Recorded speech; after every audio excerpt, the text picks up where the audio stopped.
What's up, guys? We are back with a full slate of MLB action here on Tuesday, August 27th. Monday went pretty great, guys. 3-1 overall. Our only loss was on Cleveland, -121. That was their full bullpen start, and they just couldn't take care of business. That one is a very close 4-3 loss, though. We had wins on all the rest of our games, guys. We had the Yankees -1.5 at -110. It was a 5-2 win. Nestor Cortez was great out there, and the Yankees bats continue to be on fire. We also had Toronto as a pretty big underdog. We had them at +130. They got a 7-3 win out there with Berrios looking very, very good, and Boston just continuing to really struggle. We also had the Padres -110. That was another win for us. It was 7-4 win there. Vasquez was very, very good, and Kyle Gibson continues to be terrible, and we saw Manny Machado really hit the ball well. So a 3-1 day with a big underdog win mixed in there. We'll definitely take that. Let's get after it. Keep building here in this new week. Before we jump into the games, guys, hit that like button. We're giving away 1 week of premium picks at stumpthespread.com, which is a $40 value to one random person who has liked the video and also left a comment below. As soon as we have a video that hits 1,000 likes, guys, and we got very close yesterday, we're going to be running that giveaway. We've hit 1,000 in the past, and I know we can do it again. You can also subscribe to the channel for free to get notifications of our daily uploads, and you can also sign up for a channel membership if you're really feeling it, guys. We're working on some members perks for the channel. We could maybe have videos come out earlier for the members or something like that, so stay tuned for that one. Our videos are sponsored by stumpthespread.com. We have a team of experienced cappers over there for every major sport. Currently, we're covering MLB, NCAA football, UFC, and preseason NFL, with regular season NFL right around the corner. Click the link in the description if you're interested in signing up, and also to join our free email list to get the occasional free or premium pick emailed straight to your inbox. Comment below to get in on the giveaway, and with any bets you're looking at today, we'll give you our best advice on all of them. We are committed to responding to every single comment every day, so let us know anything you want to say about my picks, these videos, or anything that you see here. As always, our favorite picks will be in the pinned comment down below. Now let's get into our first game of the day. We've got the Los Angeles Angels going on the road to take on the Detroit Tigers. The Angels come into this game, guys, fresh off of another tough loss. They've now lost 5 in a row. They've lost 8 out of their last 9 games or something like that. They got swept in a 4-game series at Toronto. They're going to see if they can turn things around here going to the Detroit Tigers. They're hitting the ball to Johnny Cueto, who is 0-1 on the season with a 4.26 ERA. His first start of the year, guys, was back on the 21st at the Royals. He looked decent out there. 6 1/3 innings, 8 hits, 3 earned runs allowed. And for a 38-year-old trying to make it back into the major leagues, honestly, pretty reasonable stuff. So we'll see what he can do here against a team like the Tigers. Not as scary of an offense as the Royals.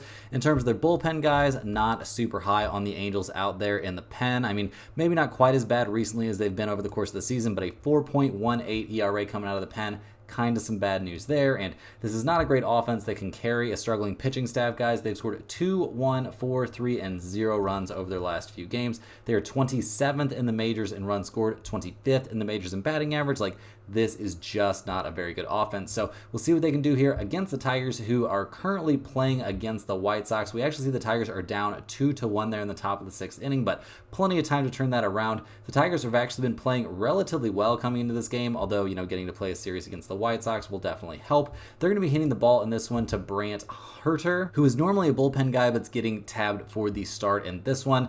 He's looked okay out of the pen as of late. I mean, he did have a 6-inning long relief appearance against the Yankees, where he went 6 innings, gave up 4 hits, only 2 earned runs, so nothing wrong with that. But the last time he was on the mound was a bad outing against the Cubs, guys. That was at Wrigley Field, 3 2/3 innings. He gave up 2 earned runs in that outing. So we'll see what we get from him in terms of their bullpen in general, which with this looking like it's going to be a bullpen start, that's pretty important. The Tigers have been very middle of the road, a 3.97 bullpen ERA, obviously not terrible. So we'll see what we get from their pitching staff in this one. It seems like it's going to be kind of a combined effort.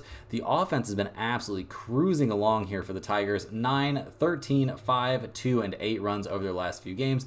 Obviously, going up against teams like the White Sox and the Cubs makes things a little bit easier, but nevertheless, this team is swinging some pretty solid bats right now. They're 17th in the majors in runs scored over the course of the season and 28th in the majors in on-base percentage. So not necessarily an amazing offense. Looking at the numbers for this game, we've got the Angels at +130, the Tigers at -154. We've got an over-under of 9.5 in this game.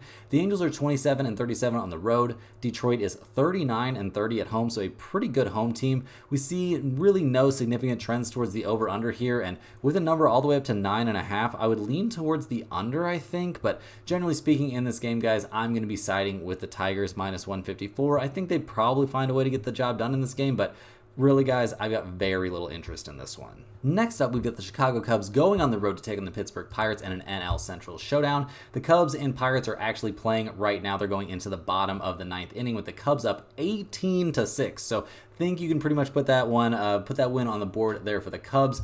They haven't maybe been having an amazing time lately, and they're still 10.5 games back in the NL Central. So they're hoping Justin Steele can get them, or keep them, I guess, pointed in the right direction here. He's 4-5 on the season with a 3.07 ERA. His last start was an excellent one against the Tigers. 7 innings pitched, 4 hits, 2 earned runs allowed. So pretty good stuff there, and honestly, over his last 4 outings, he's looked very, very good. So he'll be hoping to carry this over against the Pirates, a team that he hasn't faced since May, and he did not have a good time against them. So definitely looking to, change up how things went in those outings. In terms of their bullpen, the Cubs have been better than you would think, guys. A 3.65 bullpen ERA, nothing to turn your nose up at.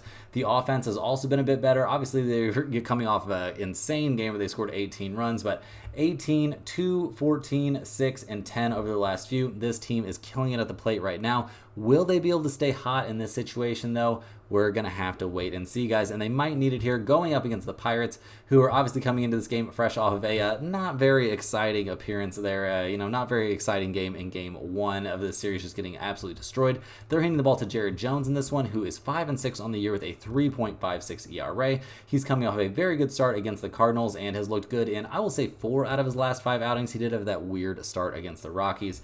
Generally speaking, we've liked how he's thrown the ball this season. He has pitched against the Cubs twice with, pretty similar results. 6 innings in both outings, 7 hits allowed in both outings, and 3 runs allowed in both of those outings. So we'll see what we get from him. Generally speaking, how do we feel about Jared Jones right now? I mean, he's coming off the IL. His last start was back in July. So yeah, July 3rd. So we'll see what he looks like out there. I'm expecting decent stuff from the 23-year-old, but we'll just have to kind of wait and see what we get. In terms of their bullpen, that is a huge concern for the Pirates. A 4.17 bullpen ERA has them in the bottom 10 in the majors, so that's obviously not great. And the offense has been problematic over the course of the season and kind of, just in general recently. Obviously, scoring 6 runs in a game you're going to lose 18 to probably 6 isn't the best look, but at least it's something for a team that is 23rd in the majors in runs scored and 27th in the majors in on-base percentage. They're also only putting up a slugging percentage of 370. That is 28th in the majors. This is not a very good offense. So looking at the numbers for this game, guys, we have the Cubs at -136, the Pirates at +116. We've got an over-under of 8 in this game. The Cubs, a pretty bad road team, 29-37 on the road. The Pirates, 32-33 at home, so not great there. No big trends here for the over-under. With an over-under of 8 in this spot, I would maybe lean slightly towards the over, I guess, but really I'm not too interested in that, guys. I'm much more interested in taking the Pirates at +116 here. I do think the Cubs bats are due to cool off a little bit. I think we'll see good stuff from Jared Jones out there. All that being said, is this a game that's going to end up in the pinned comment? Absolutely not. Moving right along here, guys, we're looking at the Houston Astros going on the road to take on the Philadelphia Phillies. The Astros come into this game fresh off of a 3-2 loss at Philadelphia in game 1 of this series. They're 70-61 on the year with a 4-game cushion in the AL West. They're hitting the ball to Justin Verlander, hoping he can, get back on track here in the regular season, so he'll be ready for the postseason. He's 3-3 this season with a 3.92 ERA. His last start was a pretty decent one against the Red Sox. 5 innings, 4 hits, 2 earned runs allowed. He struck out 6 and walked 1, so that's pretty good stuff from Verlander. I'm sure they're hoping he can build on that performance. In terms of their bullpen, which seems likely to get a good chunk out there, I don't think we'll see Verlander even allowed if he's able to go more than 5 innings. The bullpen's putting up a 3.57 ERA right now, and that is 4th best in the major leagues. The offense has been the problem for the Astros all season long, pretty much. Guys, you just can't trust them. They're 3rd in the majors in batting average, but they've scored 2, 6, 2, 5, and 6 runs over their last few games. A very, very hot and cold offense, and right now it's kind of feeling like they might be in the cold zone. So we'll see what they can do here against the Phillies, who come into this game winners of their last 3 in a row. They've got a 6.5 game cushion over Atlanta there in the NL East. They're hitting the ball to Aaron Nola, who is 11-6 this season with a 3.45 ERA. His last start was, he had to pitch out a lot of trouble against the Braves, guys, but 5 1/3 innings, 8 hits, 2 earned runs allowed. He struck out 5 and walked 2, so not a disaster, and it was a game we saw the Phillies win 3-2, so that has to feel pretty good. I would say over his both of his last 2 starts have been good. Maybe 3 out of his last 5 have been above average. He did have to go up against some pretty tough opponents there. Do we count Houston as a tough team to pitch against? kind of hard to tell. So we'll see what we get from Aaron Nola in this one. We'll also see what we get from that Phillies bullpen, which has been a huge problem here down the stretch, guys.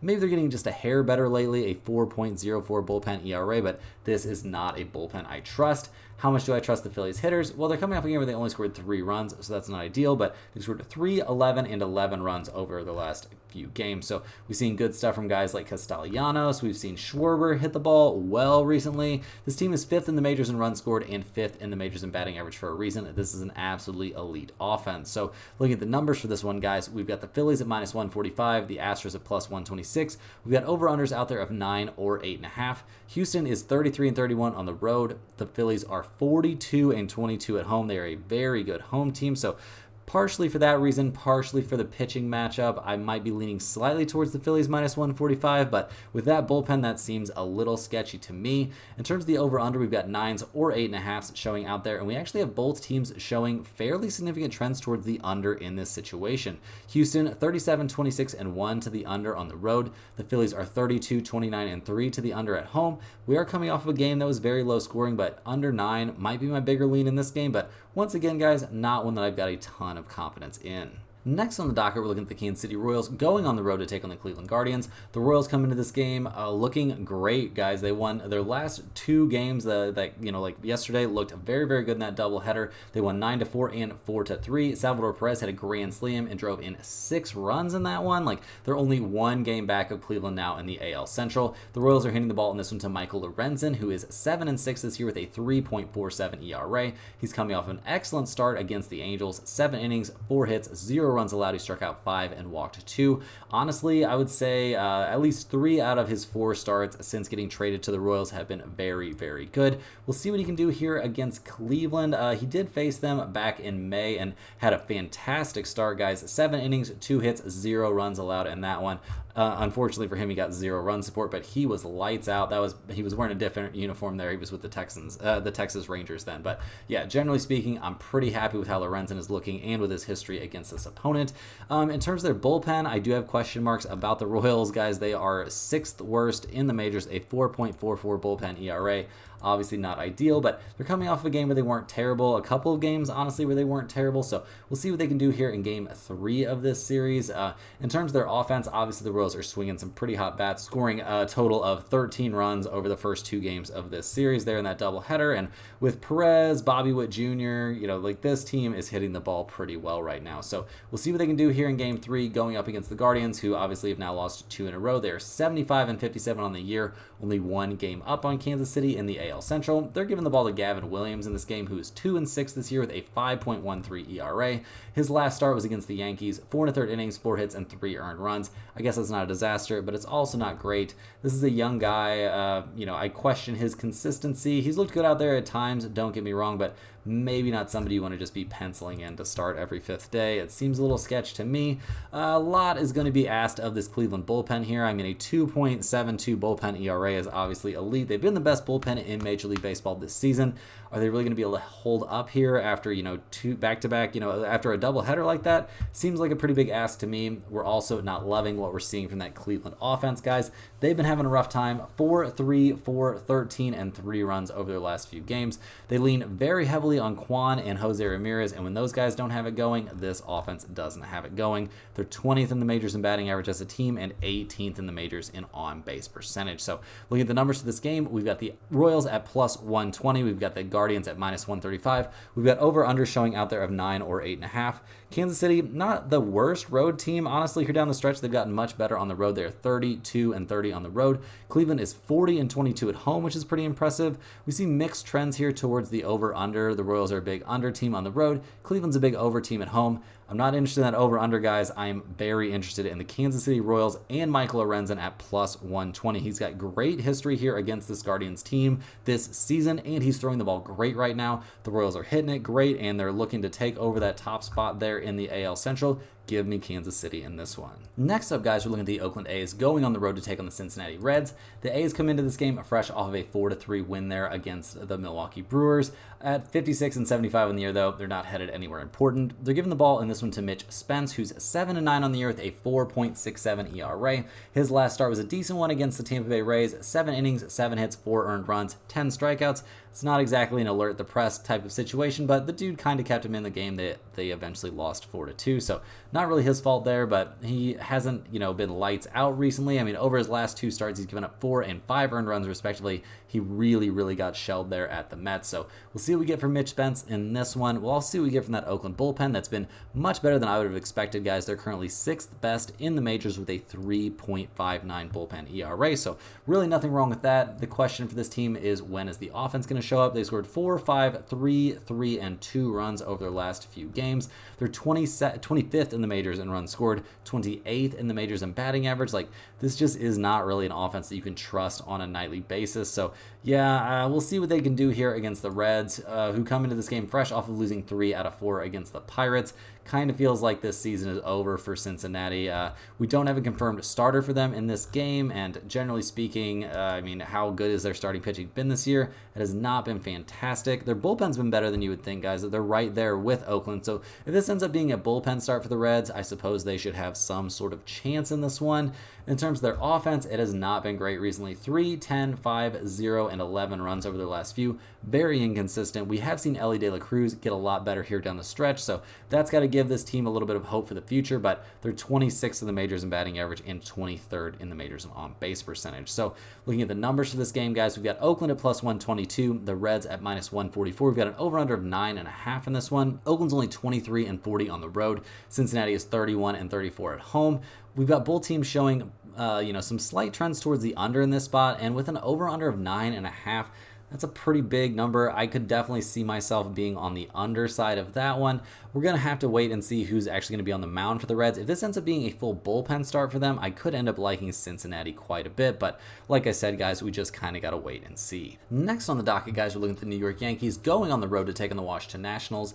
The Yankees come into this game fresh off of a 5-2 win there. Thank you, Yankees, for covering that 1.5 in game 1 of this series. At 78-54 in the year, they're 2 games up on Baltimore in the AL East. They're giving the ball to Garrett Cole in this one. He's 5-2 this season with a 3.72 ERA.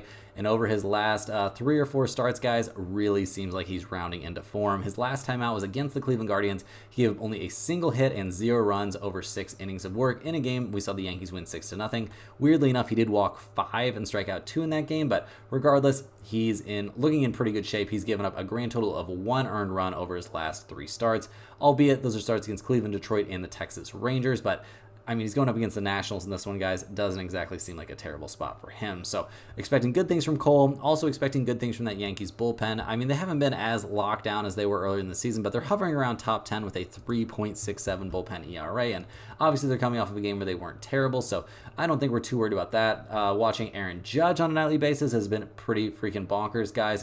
He just robbed a home run, and the dude has hit 51 home runs this year. Just crazy stuff. You can't ask for any more out of this guy. He has been wildly, fantastically good. Every Yankees fan should be pumped about him. The Yankees are second in the majors in runs scored, second in the majors in slugging percentage, and they are the top on-base percentage in the major leagues. So, looking at their opponent in this game, the Washington Nationals definitely have their work cut out for them. They lost game 1 5-2, so I guess they kept things relatively competitive. They're giving the ball to Patrick Corbin in this game, who is 3-12 this season with a 5.73 ERA. His last time out was actually one of his better starts this year, guys. 6 innings, 4 hits, only a single earned run given up, and 8 strikeouts, albeit against the Rockies, but hey, the Nationals will take anything positive they can get out of him. In terms of their bullpen, that's been a huge problem here down the stretch. A 4.09 bullpen ERA is not nearly as good as Washington's bullpen was looking like it was going to be at some different points earlier in the season, so that's definitely a concern. And also a concern is this offense, guys. They've scored 2, 5, 2, and 2 runs over their last few games. 24th in the majors in slugging percentage, 18th in the majors in runs scored. Luis Garcia Jr. and CJ Abrams are not terrible, guys. Don't get me wrong, but if those are your 2 best hitters, you're probably an offense that needs a little bit of work. So looking at the numbers for this game, we've got the Yankees at minus 240. We've got the Nationals at plus 196. We've got an over-under of 9 in this game. Obviously, guys, you're going to be wanting to look at the run line in this one in terms of, how you're feeling about the Yankees. Minus 240 is not fun for anyone. If you take a minus 1.5, you can get them at minus 135. So that's not awful, but also not amazing. The Yankees, though, are 41-25 on the road. That's an MLB best road mark. We see the Nationals are 30 30 and 33 at home, so, not a very good home team. We've got mixed trends here towards the over-under. The Yankees are actually a big over team on the road.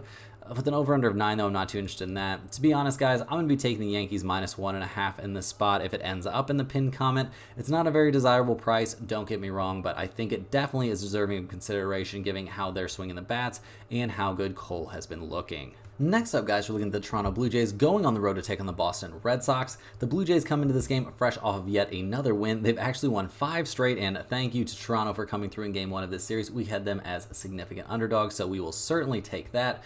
The Blue Jays are 65 and 68 this season, handing the ball to Yariel Rodriguez, who comes into this game 1-5 on the year with a 4.40 ERA. His last start was against the Cincinnati Reds, guys. It was not a great one. 4 1/3 innings, 6 hits, 5 earned runs allowed. He gave up a home run in that one. He's actually given up a total of 5 home runs over his last 3 starts, so that's not really ideal. And we can't help but notice that Toronto is 0-5 over his last 5 outings. So yeah, a lot of negatives there for Yariel Rodriguez. Also, plenty of negatives for that Toronto bullpen. A 4.84 bullpen ERA leaves an awful lot to be desired. I'm glad they were able to hold it down at the end of the game yesterday, but guys, I was worried all the way down to the last out.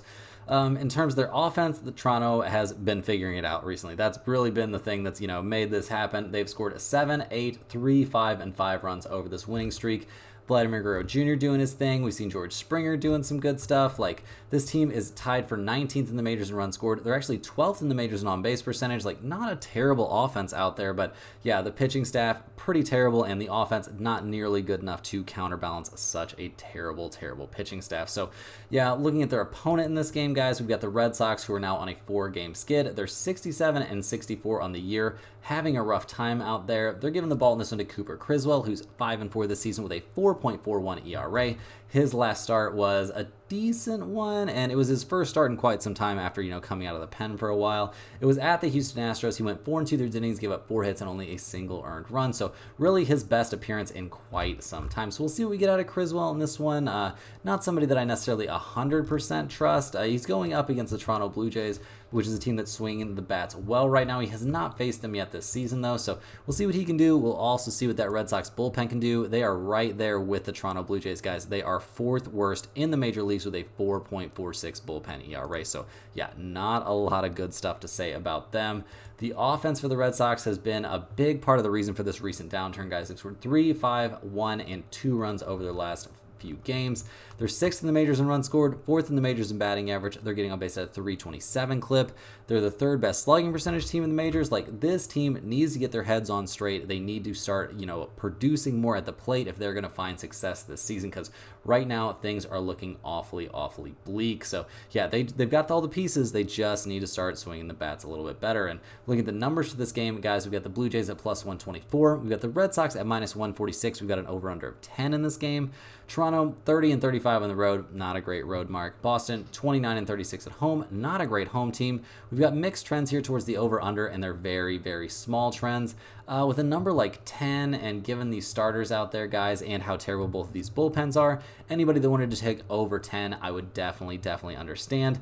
I don't really think that's going to be my cup of tea, and generally speaking, I'm probably going to be staying away from this game, but I lean just slightly towards the Blue Jays plus 124 again. Boston's been so bad lately, and Toronto's playing a little bit better, and if it ends up being like a slugfest here, or like a game that's going to be mostly based on hitting, I do tend to lean towards Toronto. They've just got the hotter bats right now, but yeah, this is pretty much a stay away spot for me. Next on the docket, guys, we're looking at the Atlanta Braves going on the road to take on the Minnesota Twins. The Braves come into this game. Well, the Braves and Twins are actually playing right now. Atlanta actually jumped out to a huge lead in that game. They're up 9-1 in the bottom of the 4th inning, so looking pretty good there in Game 1 for Atlanta. They're handing the ball here in Game 2 to Spencer Schwellenbach, who's 5-6 this season with a 3.94 ERA. This young 24-year-old has done some very, very good stuff since coming up to the big leagues, guys, and his last, I would say, at least probably 4 out of his last 5 starts have been excellent. I mean, his last time out was against the Phillies, a hard-hitting opponent. He went 6 2/3 innings, gave up 3 hits and 2 earned runs while striking out 9 in a game that we eventually saw the Braves win 3-2. Start for that against the Angels, not terrible. Start for that against the Rockies was also very good. Like, he's had double-digit strikeouts here a couple times recently. Like, this young guy throwing the ball great. In terms of their bullpen, Atlanta's been very good this season in general. I mean, 3rd best with a 3.26 bullpen ERA. Absolutely nothing wrong with that. So the pitching staff for Atlanta seems like it is in an excellent spot. The problem for them has been their offense. They're obviously coming off of a game where they're going to have scored at least 9 runs, so that's pretty nice.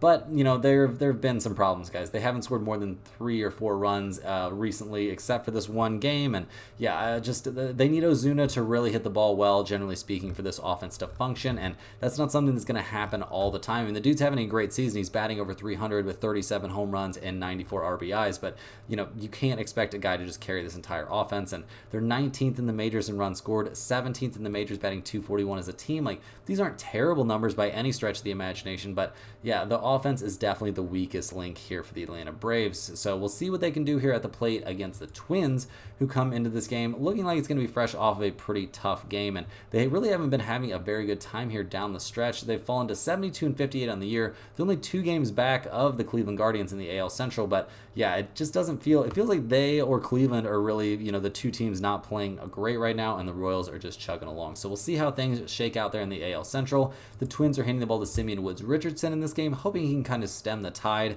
He comes into this game 5-3 on the season with a 3.69 ERA. Nice. His last time out was against the San Diego Padres. It was at San Diego, and he was very good. 5 innings, 4 hits, only a single earned run allowed in a game we eventually saw the Twins win 11-4. So that had to feel pretty good for him. I would say over his last 3 starts, he's been very good. Had some hiccups before that, but good starts against the Padres, the Rangers, and the Cleveland Guardians. Nothing wrong with that. So expecting pretty good stuff from Simeon Woods Richardson in this game. What do we expect from that Twins bullpen?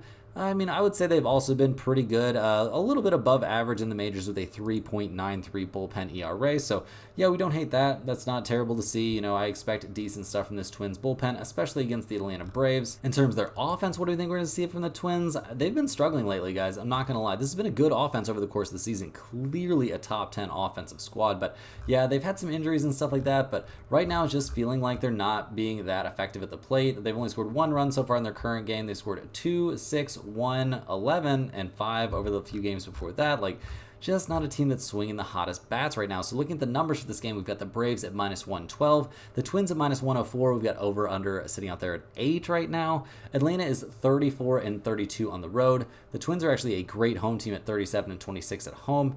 In terms of the over/under, we've got mixed trends here. Atlanta's an under team on the road, and the Twins are an over team at home, with an over number of 8, and with 2 pretty good pitchers on the mound and some decent bullpens backing them up. I could certainly get behind an under 8 play in this game. I honestly think I'm going to side with the Atlanta Braves in terms of the side in this one. Just Swellenbach has been throwing the ball so well recently. I think we're going to see him have another good game. So, like I said, we'll see what we get. This isn't a game that I have a huge lean on either side or the over-under, so we're probably not putting this in the pinned comment, but right now, small lean towards the Braves and small lean towards the under. Next on the docket, guys, we're looking at the San Diego Padres going on the road to take on the St. Louis Cardinals. The Padres and Cardinals are actually playing right now, guys. We've got the Padres up 7-3 there in the top of the 8th inning, so hopefully they can hold on to that one and bring us the 3-1 day. That would be a nice winning day, a good way to start off the week. The Padres in general have been playing great here down the stretch, only 4.5 games back of the Dodgers in the NL West. They're giving the ball in this one to Dylan Cease, who comes into this game fresh off of an exciting but relatively effective start there against the Mets. I mean, he went 6 1/3 innings. He gave up 9 hits, but only 3 runs. Only 2 of them were earned. He struck out 7 and walked 1. So yeah, not necessarily his best stuff. I mean, he's had some issues here down the stretch, kind of ever since that no-hitter. I hope he didn't, do any damage. I hope he's not dealing with some sort of, lingering injury. But we'll see what we get out of Cease. I would have to say maybe I don't feel as confident in him as I normally do. I mean, he's 12-10 on the season with a 3.43 ERA. Like, the dude's a monster, don't get me wrong, but just doesn't feel like he has his A-plus stuff right now. In terms of their bullpen, the Padres have been a work in progress all season, but the progress is really being made, guys. They're in the top half of the majors now with a 3.90 ERA coming out of the pen.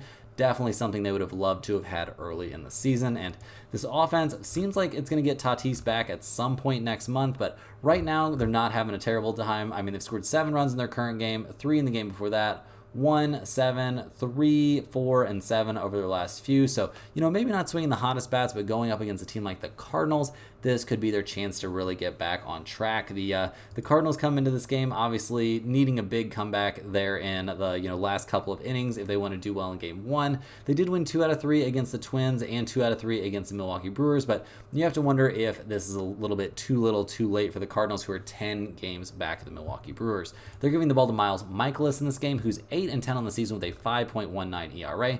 His last start was maybe his best start of the year, guys. He went up against the Brewers. He went 6 innings, 2 hits allowed, 0 runs allowed. He struck out 3 in a game the Cardinals won 3-0. So pretty crazy stuff in that one for Mikolas, but that has not been the norm for him over the course of the season. He's had a pretty freaking rough year. He did have a good start against the Padres back in April, but I don't think we're exactly going to freak out about that. In terms of their bullpen, the Cardinals have been slumping a little bit, but a 3.66 bullpen ERA, obviously not a disaster there. The offense has been the problem for this team all season long. They've scored 3 runs in their current game, so not the worst day for them, but 3, 3, 0, 6, and 3 over their last few. Kind of gives you an idea why the Cardinals have struggled this year. They're 24th in the majors in runs scored, 22nd in the majors in slugging percentage. They're slightly above average in batting average, so that's something, but this just has not been a team that you can really trust up there at the plate. So looking at the numbers for this game, we've got the Padres at -140, the Cardinals at +124. We've got an over-under showing of 8 or 8.5. San Diego is 36-26 on the road, a very good road mark. The Cardinals are 33-30 at home. We've got mixed trends here towards the over-under. Guys, I like the Padres -140 in this spot a significant amount.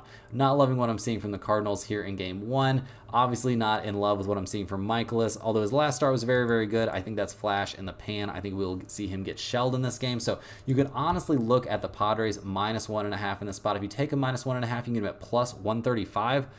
I think that's too enticing, guys. I think that's what we're going to go with. I think we're going to be on the Padres -1.5 at +135. It just seems like too good of a spot against a Cardinals team that I absolutely do not trust. Next up, guys, we're looking at the San Francisco Giants going on the road to take on the Milwaukee Brewers. The Giants come into this game fresh off of losing 2 out of 3 there at Seattle at 66-66 on the year. The Giants, yeah, they've got a lot of work to do. They're handing the ball in this one to Logan Webb, who's 11-8 on the season with a 3.13 ERA. He's had a pretty good year, guys, and his last start was no exception to that. He went 8 innings, gave up 5 hits, and 2 earned runs to the Chicago White Sox. Unfortunately for him, that was a game we eventually saw the Giants lose 5-2. So, yeah, they just couldn't get any offense going in that game. That's actually the only one of his outings over his last 5 starts where the Giants have not won. He's been throwing the ball insanely well over those last 5 starts. So, expecting good stuff from Logan Webb once again in this one. The dude just had a fantastic season. In terms of their bullpen, that's been a bit problematic. Their bullpen is, 23rd or 25th? Something like that, down there in the bottom third of the majors for sure, with a 4.19 ERA coming out of the pen. That's obviously not ideal, and when the offense isn't firing, guys, this team has a pretty rough time. They've scored 3, 4, 5, 2, 4, and 3 runs over the last few games. Honestly, that covers 2 series, the series at Seattle and at home against the White Sox. Yeah, this is a strictly average offense, guys. 15th in the majors in runs scored, 16th in the majors in batting average, 15th in the majors in on-base percentage. Like, this is an average MLB offense. So we'll see what they can get going here against the Brewers, who come into this game fresh off of a loss at Oakland. Guys, they lost that one 4-3. I know that ruined a lot of people's parlays on Sunday there. That was a tough one. Generally speaking, the Brewers at 75-55 on the year have very little to worry about thanks to the lack of competition there in the NL Central. They're giving the ball to Tobias Myers in this game, who's 6-5 this year with a 2.87 ERA. He's coming off of a short but good start against the Cardinals. 4 innings, 6 hits, 2 earned runs. I guess it's not great work, to be honest, and his start before that was pretty problematic against the Dodgers, so we'll see if he can get back on track in this one against the Giants. I mean, Tobias Myers, generally speaking, this season has been pretty good, so I think there's a decent chance we see a good start from him in this one. Do we think the Milwaukee Brewers bullpen can hold on? Well, they are the second best bullpen in Major League Baseball with a 2.74 bullpen ERA, so yeah, not a bullpen that we expect to be choking up a bunch of leads. The question for this team right now is, where is their offense going to be at? They scored 3, 9, and 11 runs in that 3-game series there at Oakland, so they'll definitely take that. They are still 9th in the majors in runs scored and 7th in the majors in batting average, batting .253 as a team. Obviously, missing Yelich isn't ideal, but they've got to be used to that over the last couple seasons, so we'll see what we get out of them in this one. They do have a very, very tough opponent there on the other, out there on the mound, so looking at the numbers for this game, we've got the Giants at -110, the Brewers at -104. We've got an over-under of 7.5. The Giants are only 28-37 on the road. Milwaukee is 38-24 at home. Both these teams are actually showing pretty significant trends towards the over in this situation. Over 7.5 does not appeal to me in this game, though, guys. I'm going to be leaning slightly towards the Giants at -110. Since they've got Logan Webb on the mound, that is a very, very reasonable price. And really, the Brewers honestly haven't been playing great. They did have 2 good offensive games there against Oakland, but going up against Logan Webb is going to be a lot different scenario. Next on the docket, guys, we're looking at the Texas Rangers going on the road to take on the Chicago White Sox. The Rangers come into this game fresh off of a 4-2 loss there at Cleveland. They lost 2 out of 3 in that series, which is kind of the norm for a team that is 60-71 on the year. They're hitting the ball in this one to Andrew Heaney, who's 4-13 this season with a 4.04 ERA. He's actually coming off of a very good start against the Pirates, guys. 5 innings, 5 hits, 0 runs allowed in that game for him, and 8 strikeouts. So pretty good stuff there. Over his last 5 starts, he's had some good, had some bad in there. Not somebody I'm looking at as a super, lockdown, super, well, you can just hand this guy the ball and trust him to, deliver a quality start type of situation. But, he's going up against the White Sox, so, if the guy's going to have a good outing, this seems like the spot. In terms of their bullpen, the Rangers have not been good, guys. They are 25th in the majors with a 4.45 bullpen ERA, so that's not great. In terms of their offense, they scored 2, 5, 5, 1, and 0 runs over their last few. Corey Seager leading the way for this team. They're 22nd in the majors in runs scored, 23rd in the majors in slugging percentage. There just haven't been a lot of positives for the Rangers this season. Early on, they had some, the offense was going, but other than that, just not a team to feel great about. So we'll see what they look like against the White Sox in this one, who the White Sox are currently playing right now. They're in the top of the 8th inning. That bullpen has continued to implode, and they're now down 6-2 to the Tigers. That'll be their 4th straight loss. They're going to be hitting the ball to Garrett Crochet in this one, who's 6-9 on the season with a 3.64 ERA.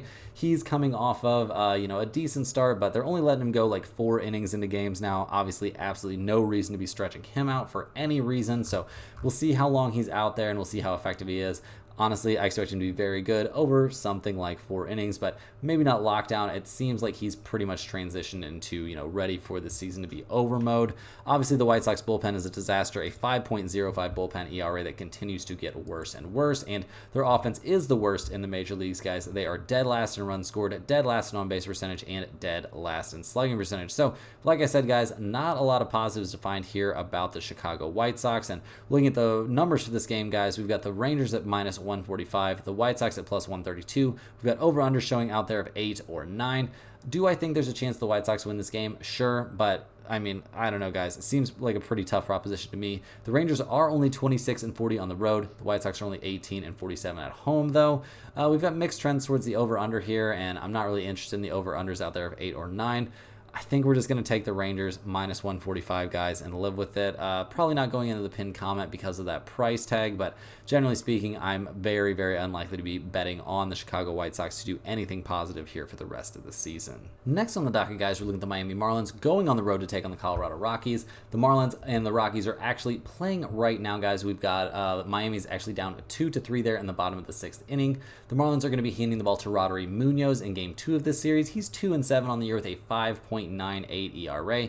His last start, he only went 3 1/3 innings against the Diamondbacks in a game we eventually saw Miami lose 10-8. And yeah, his last, I would say at least 4 starts have all left something to be desired. He's just not throwing the ball great right now. He's a young guy. Maybe he's getting a little bit worn down, from this workload over the course of the season. But yeah, just not somebody that I feel like I can trust out there on the mound at the moment. And in terms of the Marlins bullpen, they're continuing to get worse here down the stretch. A 4.13 ERA coming out of the pen has them well down in the bottom third of the majors. So definitely some big concerns for the Marlins pitching staff at this moment. And also, guys, not feeling great about their offense. They did have a 7-run outburst against the Cubs. They have scored 2 runs so far in their current game, but just not an offense that I'm sold on. 29th in the majors in runs scored, second to last in on-base percentage as well, getting on base at a 295 clip. They just not a very good offensive team. They were selling away guys there at the trade deadline to make the offense even worse, and that has certainly worked. So we'll see what they can do at the plate here, going up against the Rockies, who come into this game, they're currently playing right now in the bottom of the 6th. They're giving the ball to Cal Quantrill, who's 8-9 this season with a 4.56 ERA. His last start was a very good one at the Nationals. 5 innings of work, 2 hits, 2 earned runs allowed in a game we eventually saw the Rockies lose 8-3. There's that bullpen kicking in for you. Yeah, guys, Quantrill's doing what he can, but this is just not a very fun team to be pitching for right now, especially when you come out of the game. You know that bullpen's going to implode. A 5.64 bullpen ERA. pretty terrible stuff there. So yeah, major concerns here for the Rockies pitching staff. Also some concerns for their offense. I mean, they have scored 3 runs in their current game, but only 3 in the game before that. They did have one 9-run game there against the Yankees, but this offense, despite getting to play at Coors Field, not very good. 19th in the majors in runs scored, 21st in the majors in on-base percentage. Like, just not a lot of positives for me to find about this offense. So looking at the numbers for this game, we got the Marlins at plus 128, the Rockies at minus 145. We got an over-under of 11 in this game. Miami is 22-39 on the road. The Rockies are 29-31 at home, so not the worst home team. We've got some weird over-under trends with Miami being 36-24-1 to the under on the road, and Colorado actually being a slight under team at home as well. And looking at the way these two teams are swinging the bat and the starters that we're going to have out there, guys, you could definitely talk me into under 11. I don't really have a great read on who's going to win this game. I would lean towards the Rockies, but at minus 145, that seems super not worth it to me. So I think my bigger lean in this one's going to be under 11. Rounding into the home stretch here, guys, we're looking at the New York Mets going on the road to take on the Arizona Diamondbacks. The Mets come into this game fresh off of splitting a 4-game series there at the San Diego Padres. Yeah, guys, at 68-63 on the year, the Mets still have plenty of work to do. They're giving the ball in this game to Sean Manaea, who's 9-5 this season with a 3.48 ERA. His last start was a very serviceable one against the Baltimore Orioles. 7 innings, 3 hits, 3 earned runs allowed, and he struck out 9. So pretty good stuff there. We see the Mets have won the game in 4 out of his last 5 starts, so that's pretty positive. And just generally speaking, I'm very happy with what we've seen from Manaea this season. In terms of their bullpen, the Mets continue to improve slightly, a 4.05 bullpen ERA, which obviously, while not among the MLB leaders, is definitely serviceable. And given where this team was at in their bullpen numbers earlier this season, I think they would definitely, they're content with what they've got for now. In terms of the offense, it hasn't been great over the last few games, guys. 2, 7, 0, 8, and 4 over the last few is not exactly what this team wants, but it's not a disaster. We've seen great things from Francisco Lindor here down the stretch. The Mets are 11th in the majors in runs scored, 9th in the majors in on-base percentage. Their slugging percentage is .419. That's also 9th in the majors, so definitely some positives for this offense, and we'll see what they can do here against a Diamondbacks team who's red hot, guys. They've won their last 6 in a row. They swept the Boston Red Sox and swept the Miami Marlins. They are 75-56 on the year, 3 games back of the Dodgers in the NL West. They're giving the ball in this one to Eduardo Rodriguez, who's 2-0 this year with a 3.94 ERA. His last start was at the Marlins, guys. 5 1/3 innings, 6 hits, only a single earned run allowed. In starts against Miami, Colorado, and Cleveland, that's all he's had so far this season. He's been pretty good, but I'm not going to necessarily say lights out, and those are not really the toughest opponents. So we'll see if he can, handle the Mets in this one. I'm relatively happy with what I'm seeing from him. I'm also happy to see this Arizona bullpen continue to get better. A 4.09 bullpen ERA is way better than a team that was looking like they were going to be one of the worst 2 or 3 bullpens in baseball at different points this season. So a lot falls on the Diamondbacks offense, but they are up to the task, guys. 7, 4, 12, 10, 3, and 9 runs over their last few games. They are first in the majors in runs scored, second in the majors in batting average, batting .261 as a team. They're second in the majors in on-base percentage, getting on base at a .335 clip, and they're also a top 5 slugging percentage squad. So yeah, just a lot of great things to say about this offense. A scary lineup out there, so expecting them to put up numbers against pretty much anybody they face, but they're facing a tough one in this game. And looking at the numbers for this one, we've got the Mets at minus 102, the Diamondbacks at minus 115. We've got numbers out there of over-unders of 8.5 or 8. The Mets are a 32-30 on the road, so not terrible, but Arizona's great at home, 37-26 at home this season. In terms of the over-under numbers, we've got both teams showing pretty significant numbers towards the over in this situation. And yeah, guys, I'm not super high on Eduardo Rodriguez. Also, Manaea has looked good but hittable recently, and going up against the Diamondbacks seems like a tough spot. Guys, with over-unders out there of 8.5 or 8, if you can find over 8, I think that is a great situation. I think we're going to see plenty of offense in this game. We've got 2 bullpens that aren't great either, so that definitely helps. Give me over 8 in this one. Rounding into the home stretch here, guys, we're looking at the Tampa Bay Rays going on the road to take on the Seattle Mariners. The Rays come into this game, well, they're actually playing right now, guys, in Seattle, a very late game. The Rays are down 1-4 there in the top of the 4th inning. They have been playing, a little bit up and down all season long. I mean, not a big shock for a team that's 65-65 on the year. They're giving the ball to Jeffrey Springs in this one, who's 1-2 this season with a 4.50 ERA. His last start was not a great one. It was at the Oakland A's, and he did not have a good time. 3 1/3 innings, 7 hits, 3 earned runs given up in that one.